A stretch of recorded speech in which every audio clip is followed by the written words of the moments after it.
Bonjour à tous, heureuse de vous retrouver dans ce journal. L'information de votre CHU cette semaine. La Fondation Charles Nicolle, un plus pour les hôpitaux normands et leurs usagers, avec, pour exemple, l'acquisition d'un équipement innovant permettant de dépister des cancers à partir d'une simple goutte de sang. Puis la mise en place d'un service automatisé de SMS pour rappeler aux patients leur rendez-vous. Mais nous commencerons cette édition en pédiatrie avec le service de pédiatrie néonatale et réanimation qui s'est équipé récemment d'un nouvel outil pour évaluer la marche des enfants handicapés moteurs, une plateforme de marche dite GetRight. Margot, on va marcher sur le tapis, tu vas te mettre juste devant la caméra et après tu marches normalement jusqu'au bout, jusqu'après le tapis, jusqu'au mur, sans t'arrêter, tranquillement. Tu attends mon top départ, vas-y monte, tu te mets juste devant la caméra. Hop, alors attends un petit peu, voilà c'est parti, tu peux y aller. Tu marches tranquillement, vas-y, encore. Alors la plateforme de marche GetRight permet d'avoir un outil de marche pour les enfants. Nous on travaille en pédiatrie pour le suivi des enfants et ça permet d'avoir un matériel simple d'utilisation et qui nous permet d'avoir un comparatif entre différentes phases du développement de l'enfant. Les enfants que l'on suit, généralement, ont des troubles, des atteintes au niveau cérébral. Ils ont ce qu'on appelle des paralysies cérébrales. Donc des troubles de la coordination et du contrôle au niveau de la marche. Cette plateforme a beaucoup d'avantages, notamment d'être mobile, ça veut dire qu'on peut l'installer à différents endroits, facile d'installation. Elle est simple aussi pour l'enfant parce qu'il n'y a pas de capteur sur lui, donc ça nous permet quand même de faire les choses simplement sans qu'il y ait d'appréhension par rapport à tout ça. Et après, le gros avantage, c'est qu'on peut faire des comparaisons entre différents tests suite à différents traitements. Une acquisition d'un montant de 40 000 € financée par la Fondation Charles Nicolle, auquel plusieurs partenaires et mécènes ont contribué. La fondation qui porte le nom du prix Nobel de médecine normand Charles Nicolle contribue à la recherche médicale et à l'acquisition d'équipements de pointe.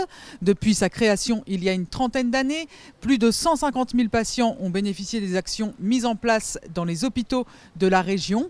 Pour soutenir les prochains projets, il est possible de faire un don en ligne. Plus d'informations sur www.fondation-charlesnicolle.fr. Autre équipement acquis récemment grâce à la Fondation Charles Nicolle au bénéfice des patients suivis pour un cancer du sein ou du côlon. Cet équipement de dernière génération permet de dépister l'ADN de la tumeur à partir d'une simple goutte de sang. Pour nous en parler, le professeur Frédéric Di Fiore. On reste dans une activité de recherche et l'ensemble des analyses qui sont réalisées dans le cadre de projets de recherche que nous avons mis en place, où les patients ont donné leur accord et leur consentement pour participer à ces projets et où nous réalisons donc ces analyses, mais à titre de recherche. Et là, nous sommes actuellement en cours d'analyse des premiers résultats sur différents types de patients, cancer du côlon par exemple, et également cancer du sein, puisque nous travaillons de manière conjointe avec les équipes aussi de Becquerel et d'oncologie médicale en particulier, avec qui nous faisons l'ensemble de cette activité de recherche sous l'égide à Becquerel du professeur Fabrice Jardin. Donc c'est vraiment une activité de recherche commune que l'on mène ici à Rouen, entre les équipes du CHU, de Becquerel et de la faculté pour l'expertise de la biologie moléculaire. Et donc toutes ces analyses sont réalisées dans ce cadre-là. Nous sommes aujourd'hui on va dire, au début d'analyses assez prometteuses sur les patients dans le cancer du côlon, comme je vous le disais, le cancer du sein.